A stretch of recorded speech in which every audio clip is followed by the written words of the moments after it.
Hello, YouTubers and NFL fans everywhere. This is Matt, the NFL Fanatic, giving you my Week 6 2018 NFL predictions. Well, for the Fanatic, this week kind of leveled me a little bit back to where I've usually been the whole year, which is not a good place, but about a little slightly below to a little above average in terms of my overall picks. So this past week so far against the spread, I am 6-8 against the spread, and straight up I am now 8-6 for this week. And what that means for my overall record is that means my against the spread overall record right now is 28, 45, and 3, which equals about 38% against the spread. And straight up I am 39, 35, and 2, which equals about 52% straight up. So definitely not numbers that I was hoping for the first 5 weeks of the year. Definitely a lot of close games. Definitely a lot of weird upsets. And like I said before, it's great for the league and great for the fans because of all the parity. But definitely in terms of picking, it's frustrating because every week you don't know which teams are going to show up. You don't know which balls are going to break or go against your way in making your predictions. So that's where I stand right now. And I'm hoping, as the year's gone on and there's really been kind of consistency going, that I can improve with these picks. I do not have as much time today because I have a lot of work to do, but I had some time, so I just wanted to get my picks in now. And I will tell you them right now, and then I'll give really quick explanations of why I'm picking each game, and then that'll be done. So let me give you my picks for this week. So for Week 6, to start out this Thursday, when the 2-3 Philadelphia Eagles go to the 1-4 New York Giants, the Philadelphia Eagles are 3-point favorites in this game. I like Philadelphia here -3, and Philadelphia straight up. And then on Sunday, when the 2-2 Tampa Bay Buccaneers go to the 1-4 Atlanta Falcons, the Atlanta Falcons are 3.5-point favorites in this game. I like Atlanta here -3.5, and Atlanta straight up. And in the next game, when the 2-1 Pittsburgh Steelers go to the 4-1 Cincinnati Bengals, the Cincinnati Bengals are 2.5-point favorites in this game. I like Cincinnati here -2.5, and Cincinnati straight up. And then the next game, when the 3-2 Los Angeles Chargers go to the 2-1 Cleveland Browns, the LA Chargers are 1-point favorites in this game. I like the Chargers here -1, and the Chargers straight up. Then the next game, when the 2-3 Seattle Seahawks go to the 1-4 Oakland Raiders, the Seahawks are 3-point favorites in this game. I like Seattle here -3, and Seattle straight up. Then the next game, when the 3-1 Chicago Bears go to the 3-2 Miami Dolphins, Chicago Bears are 3-point favorites in this game. I like Chicago here -3, and Chicago straight up. Then the next game, when the 1-4 Arizona Cardinals go to the 2-1 Minnesota Vikings, the Minnesota Vikings are 10.5-point favorites in this game. I like Minnesota here to win straight up, but I'm taking Arizona +10.5. Then the next game, when the 1-4 Indianapolis Colts go to the 2-3 New York Jets, the Jets are 2.5-point favorites in this game. I like the New York Jets here -2.5, and the New York Jets straight up. Then the next game, when the 3-1 Carolina Panthers go to the 3-1 or 2-2 Washington Redskins, this game is a pick-em right now, so I'm going to take Carolina against the spread, and Carolina straight up. Then the next game, when the 2-3 Buffalo Bills go to the 2-3 Houston Texans. This game is another pick'em right now, so in this game, I'm going to take the Houston Texans against the spread, and Houston Texans straight up. Then the next game, when the 5-0 Los Angeles Rams go to the 2-3 Denver Broncos, the LA Rams are 7-point favorites in this game. I like the LA Rams here -7, and the LA Rams straight up. Then the next game, when the 3-2 Jacksonville Jaguars go to the 2-3 Dallas Cowboys, the Jacksonville Jaguars are 3-point favorites in this game. I like Jacksonville here -3, and Jacksonville straight up. And then the next game, when the 3-2 Baltimore Ravens go to the 3-2 Tennessee Titans, the Baltimore Ravens are 3-point favorites in this game. This game is really close, so I'm going to hedge my bet here, and I'm going to take the Baltimore Ravens here straight up, but I'm going to take the Tennessee Titans against the spread. I really don't know who's going to win this game. The reason why I'm taking the Ravens, basically, we're a little more talented, but I'll get that in a second. But that's my pick with the Baltimore Ravens and Tennessee Titans. Again, Baltimore Ravens straight up, but I'm taking the Titans +3. Then the Sunday night game when the 5-0 Kansas City Chiefs go to the 3-2 New England Patriots. The the Kansas City Chiefs are 3.5-point underdogs in this game. Just like with Baltimore, Tennessee, both evenly matched. It's the Patriots on a Sunday Night Football. They're motivated. I hedged my bet again, so I'm going to take the New England Patriots straight up, but I'm taking the Kansas City Chiefs plus 3.5. Then the next game, when the 1-4 San Francisco 49ers go to the 2-1 Green Bay Packers, the Monday night game, the Green Bay Packers are 9-point favorites in this game. I like Green Bay here, -9, and Green Bay straight up. Alright, so time for some quick thoughts on each game. The Eagles at the Giants. This game was one of those hard games to pick because both teams are not really playing well right now. The Eagles just lost an NFC Championship rematch to the Vikings on yesterday. Kirk Cousins had another fantastic game, about 300 yards, 307 yards passing, 30 of 38, I believe. A touchdown. The Vikings defense got some, good amount of pressure on Carson Wentz. And that Eagles team, that secondary just kept getting burned by Thielen and Diggs and all those weapons. Adam Thielen became the first NFL receiver to have 100 yards to begin a year in their first 5 games of the season. So kudos to him. The Eagles really can't run the ball. The offensive line's in shambles. And it's one of those things where I think the Eagles, they're in the Super Bowl hangover. They haven't been able to fundamentally connect altogether. I think it's mostly on the lines, not Carson. I think Carson's played much better than I thought the last few games. But this Eagles team is in a bit of a funk. But if you look at the Giants, they're in a worse funk. That, Odell Beckham making all these comments. You got, Sterling Shepard punching, the bleachers. And they finally put up 30 points, but it takes Graham Gano kicking a 63-yard field goal to win the game. And, honestly, this game, it's a tough game. Both teams need these wins. And I know the Giants are at home, but the Eagles have routinely been able to, over the last several years, been able to go into New York and win games.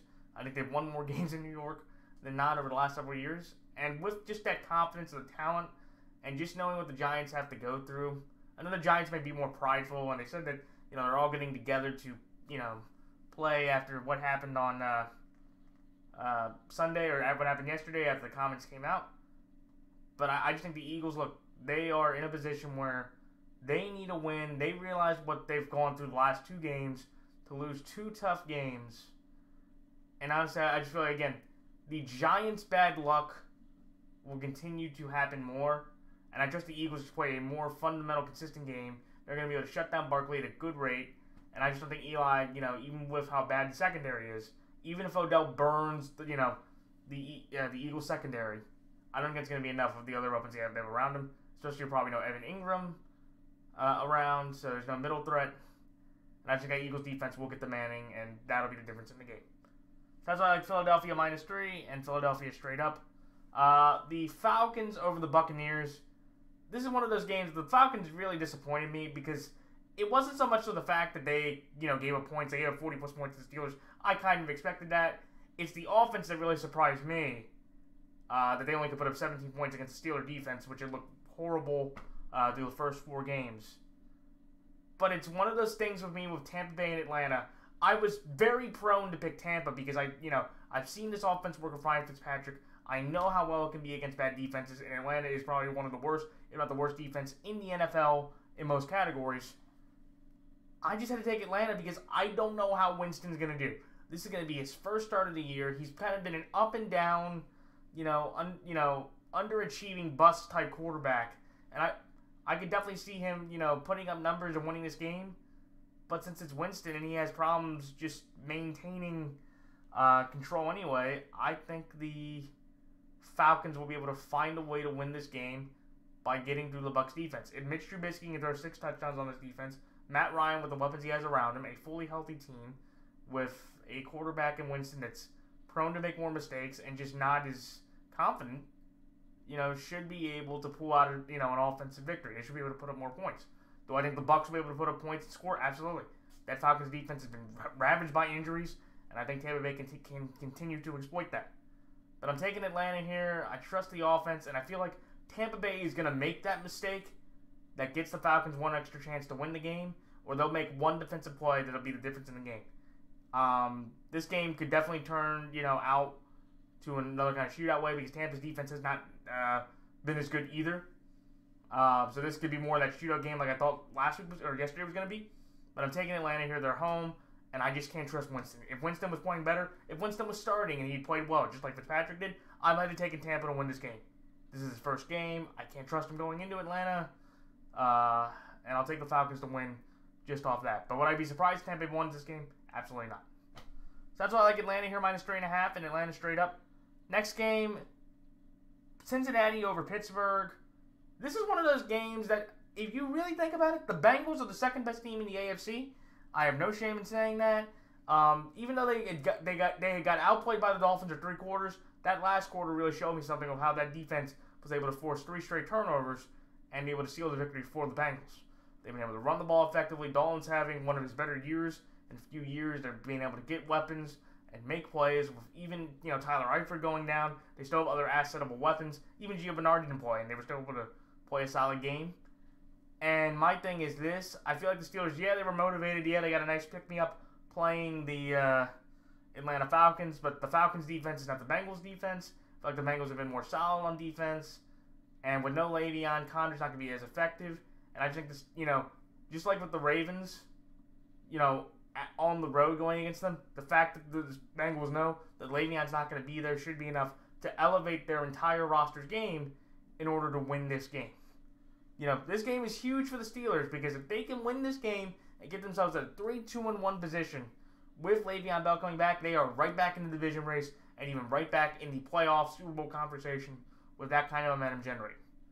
But with the Bengals knowing what's at stake, knowing how rare an opportunity it is to play the Steelers without Le'Veon Bell, they will win this game, I believe, just off their talent and just the Steelers' inability not to run the ball, and they're going to have just a much tougher time going against the Bengals defense than they did against Atlanta's yesterday. So that's why Cincinnati are -2.5, and Cincinnati straight up. The next game, the Chargers over the Browns. This is one of those things where I wanted to take the Browns, but the Chargers have looked pretty solid, and I just feel like, the Chargers should be able to pull this game out. But Cleveland, honestly, like I said before with the Bengals, if you really wanted to say who the third best team in the NFL was, if you said after the Chiefs, or after the Rams and Chiefs have 1 and 2, or whether you could interchange those, I would have no problem putting the Browns at 3 to 6. I think they're a top 6 team in the NFL. I know they're 2-2-1, but they've played 3 overtime games, and all 5 of their games have come down to 3 points or less. And that's really impressive for me for the Brown team that's leading the league in turnovers. They already have 2 extra turnovers forced than they did all last year. And, their last win, one of their 3 wins was against a Charger team back on Christmas Eve in 2016. But I'm taking the Chargers here because I feel like the Chargers are gaining some momentum, and I just have to trust the Chargers because they played more consistent football in, kind of decisive games. They've already won in Buffalo, and they won. Let's see, they won in Buffalo, and then they had to go, out of. Well, no, that's not really a road. Well, it is a road game, but it's same area. I just have confidence in the Chargers that if they want to try to keep any pace with the Chiefs in the AFC West, they grit out this victory against the young Browns team that is trying to improve themselves, and I feel like they'll be able to do it. Would I be surprised if Cleveland won this game? Absolutely not. I think Cleveland, again, is one of the more consistent, surprising stories, and Hugh Jackson is well on his way to getting his job security for next year. All he needs to do is get 6 more wins. But we will see. But that's why I like the Chargers are -1, and the Chargers straight up. The next game, the Seahawks over the Raiders. I don't really like Oakland's defense right now. It's one of the worst in the league. They can't generate a pass rush. Carr really can't move the football. And the Seahawks, even though, they gave up 33 points to the Rams, they put up 31 on the, Rams defense, which had Marcus Peters, Sam Shields, Donald Sue, and they were able to run the ball for over 100 yards. If they could do that against the Rams defense with most of what the talent they have, they can most certainly do that against the Raiders defense. And just to make the game being in London, this isn't Jacksonville. Jacksonville, has had a history of playing in London. These are 2 teams that have, I think Oakland's going over for the 2nd time, and Seattle, this is their 1st or 2nd time going over to London themselves. And I feel like that'll kind of take out the home field or that home pitch advantage, if you will. And I just think the Seahawks have been a better team through the first five weeks. They could be easily 3-2, and I just think they'll handle their business in London and hand the Raiders their 5th loss of the year in kind of a decisive way. Just because also the Raiders can't generate a pass rush, so Russell Wilson probably won't have to worry about getting hit as often as he was against the Rams last week. So that's why I like Seattle here -3 and Seattle straight up. Next game, the Bears over the Dolphins. The Dolphins, I was impressed. I was really impressed with how they played through the first 3 quarters, and then it all went to crap when Ryan Tannehill committed those 3 turnovers back to back to back. And if he can do that against the Bengals defense, he most certainly can do that against the Bears defense. This is the rested Bears team. They're going out into Miami. Miami's a tough place to play. You're going out into the heat. You're going into an environment that could be tough. Trubisky. The Dolphins could kind of be under the radar because they're a 3-2 football team who mostly through 5 weeks has played better than average through 4 of the 5 weeks.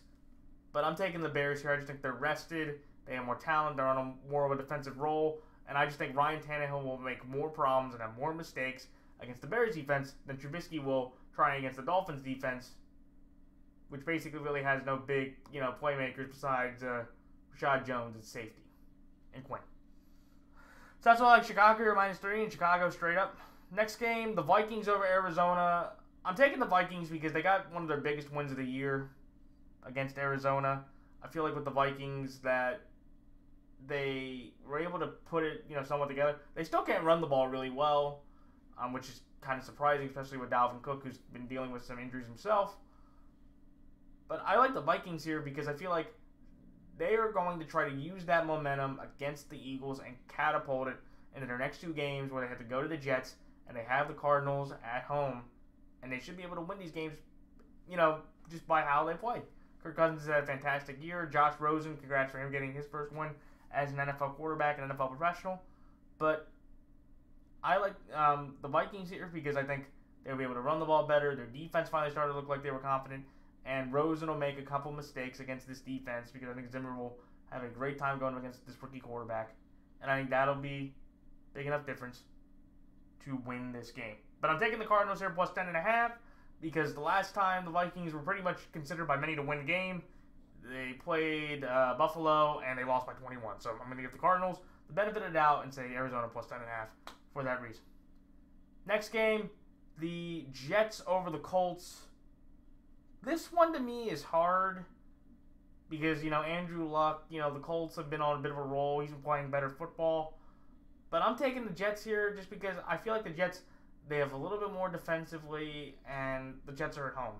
If this game was in Indy, I might have taken the Colts, but with how Luck's been playing, how banged up that defense is, I think Sam Darnold, if he can make plays against the Broncos defense, he definitely can make plays against the Colts defense, which has given up, 65 points the last 2 games, and they've, 20, and then they gave up 9 to Washington, which is surprising. But yeah, I'm taking the Jets here because they're home. I trust their defense a bit more, and I feel like Darnold will be able to make enough plays to win this game if he can play like he did yesterday. Should be a great game, and I wouldn't be surprised if Luck, won the game just because he's Andrew Luck and he can beat the Jets defense, or Sam Darnold will cause enough mistakes to allow the Colts to take victory that way. That's why I like the Jets here -2.5 and the Jets straight up. Then the next couple games, Carolina over Washington. This is one of those games where I'm taking Carolina because Carolina just finds ways to win games. They find ways to win. They're consistent at what they do. And I just feel like with Washington, it's Alex Smith going against this defense. Could he make some hay on? Sure. But I'm just going to trust the Panthers. They should get Greg Olsen back, which would be huge help offensively. And I think that'll be enough for them to win this game. Would I be surprised if Washington was competitive or even won this game? No, because I think Washington's been a pretty underrated team for most of the year through 3 weeks. But I feel like with Carolina, it's one of those things where you just got to keep rolling with them until they give you a reason not to. Because the Panthers are like a version. The Panthers are like the Titans and the Dolphins, or these teams that they don't have much talent-wise, but they all combine together in order to grind out victories in a consistent way where you trust them, especially with Cam's arm and his legs, because Cam's doing having his He's having his best, probably, statistical year, ever as a pro. That's under North Turner, I believe, partially, for helping that. But I like Carolina here in a pick'em because I just feel like, again, the Panthers will continue to find ways to win. And against a Washington team that, can be up and down, I'll trust the Panthers' consistency over the Washington inconsistency, especially with them being at home. Last time they were at home, they lost to Indy. The last couple times they lost to Indy, they beat Green Bay in kind of a weird way. And the Panthers' defense is better than the Packers' defense. I think that'll be the difference in the game in order for Carolina to win. That's why Carolina against the spread in the pick'em, and Carolina straight up. Next game, the Texans over the Bills. I'm taking the Texans here because the Bills just won't be able to do it. Because every time the Bills, the Bills are a weird 2-3 football team because they are really not a 2-3 football team because they've had both their wins kind of come at weird happenstance where with, their 3 losses, they got blown out. And it's weird the Texans and Bills have the same record. But I'm taking the Texans here because that Texan defense stepped up huge last night against the Cowboys in a lot of big ways. J.J. Watt, Clowney, Batamuse, Tyron, they're all playing really well. And Deshaun Watson, look like he's getting his confidence in his form back. That big 49-yard gain to Hopkins was the difference in the game. And that was huge.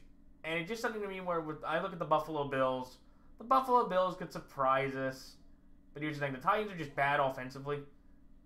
And I just, I can trust the Texans from what I've seen over the last couple weeks, especially against the Buffalo defense, that Hopkins will be able to get open against White.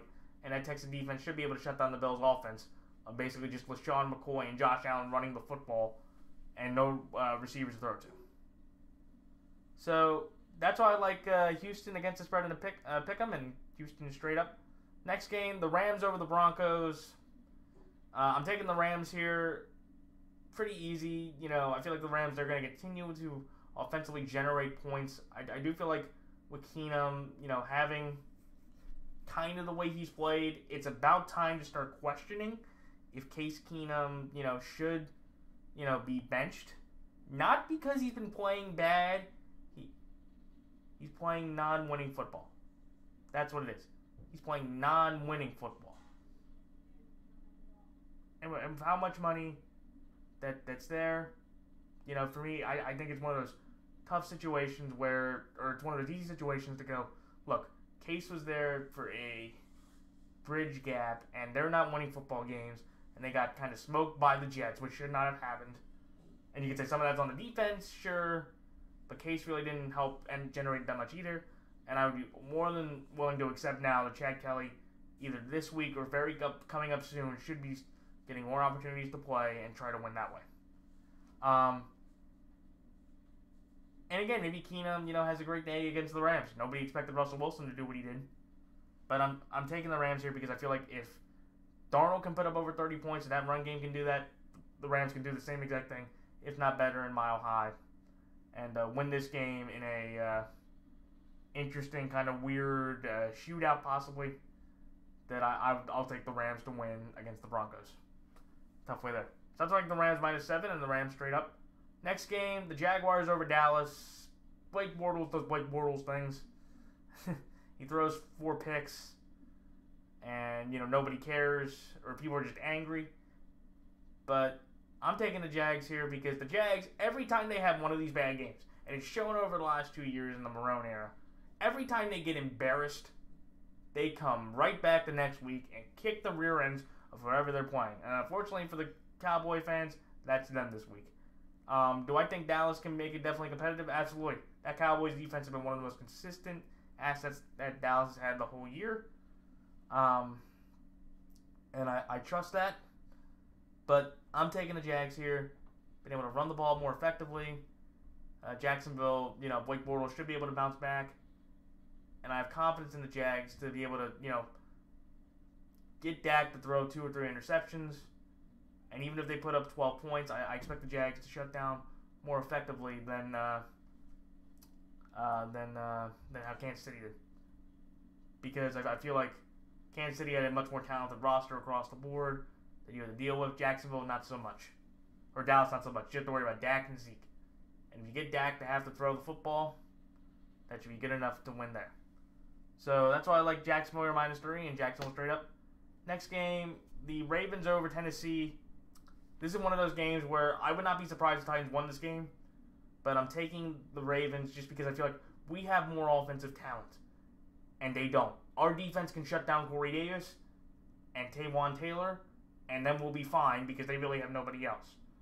Can I expect the Titans to do that? Sure. Look, the Titans defense, for the most part, has been playing really good defense most of the year. They've been able to run the ball, okay. But you're playing a defense in Baltimore that hasn't given up a second half touchdown all year. And I feel like for the Ravens, this is a much bigger game for them because the Titans still have their win over Jacksonville, and they can kind of ebb and flow with the Jags in kind of the same way. Because here's the difference between Mariota and Bortles, in my opinion. Blake Bortles and the Jaguars are more frustrating the fans because they make mistakes. It's not like with the Titans where people accept that they're just not that talented or they just don't have enough talent. Because Mariota doesn't really make that many mistakes. He just doesn't make plays. With Blake Bortles, he makes a bunch of mistakes.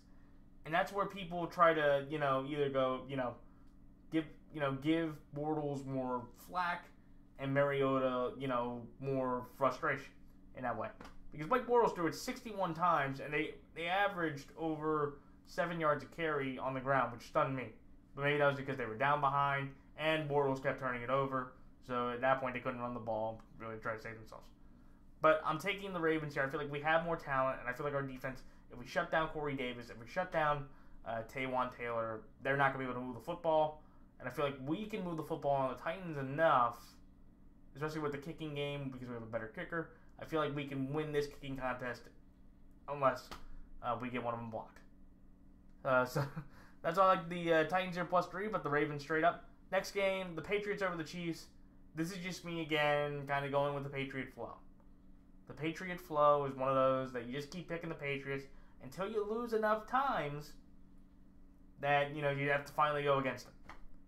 And look, I think Kansas City, they are the best team in the AFC. They have a 2-game lead over their entire division, and really a 3-game lead over Denver and a 4-game lead over Oakland. And I think, again, Kansas City has the stuff to go into New England and win games. Because honestly, over the last few years, there's really been only 2 predominant teams that have been able to go into New England consistently in the AFC and at least be competitive. Those 2 teams are the Baltimore Ravens and the Kansas City Chiefs. And the last 2 times the Chiefs have played the Patriots, they have put up about 42 points on each time, and they've won at least by double digits each time, which is pretty impressive in my opinion. But again, it's one of those things that, look, the Pats are feeling confident. Mahomes is coming off his worst game, and I know probably he doesn't care about what happened, but I'm taking the Pats here because I just have to trust them on this Sunday night stage, knowing that this is probably the best competition the Patriots are going to have to face the whole rest of the year. They should be able to pull this one out and put themselves right back on top of the AFC conversation and get back to Super Bowl. If it doesn't, look, I think the Pats are still going to be fine in their division, but definitely with other teams like Baltimore, with Kansas City, with Cincinnati, with how they're playing, if Kansas City can go in and beat them, they could be their most vulnerable in about at least 5 years, in my opinion, if that happens. So that's like Kansas City are +3.5, but New England straight up. And finally, Packers over Niners. The Niners have nothing really. The Niners should go into Green Bay, and the Green Bay Packers should do what they did against the Bills. Could bet they'd surprise people, sure. But I just think with the Packers, they're motivated, they're angry, and Mason Crosby had the worst kicking day in NFL history with missing 4 field goals and an extra point. No one had ever done that before. I think he'll get put back on track, and the Packers should just steamroll through the Niners in a good and clean way. So those are my picks and thoughts for this week. The buys this week are the Lions and the Saints, so Drew Brees, Alvin Kamara, Michael Thomas, Golden Tate, Marvin Jones, LeGarrette Blount, Kerryon Johnson, Lions defense, any of those players you have on your fantasy teams, bench them because they will not be playing next weekend. So that's it. So good luck to all players, coaches, teams, fantasy players, and fellow prognosticators. Please check out the NFL YouTube prognosticators page to see great people like Andrew Warren, Bridgewater's Finest. Congrats to getting 1,000 subs, by the way. My friend, Half Moon's Picks, Geo Knows, the Stuart Madison, the Electric Show, MN Beast, big one for your Vikings, today, and all that good for him. Geo Knows and Billy B, and all those guys and gals that do picks on the NFL YouTube Prognosticators Facebook page. Please also check that out as well. See other great predictions for the week by, plenty of other great progs just like me. So that's it. So until next week, this is Matthew Fanatic signing off. Until then, until next time, so long.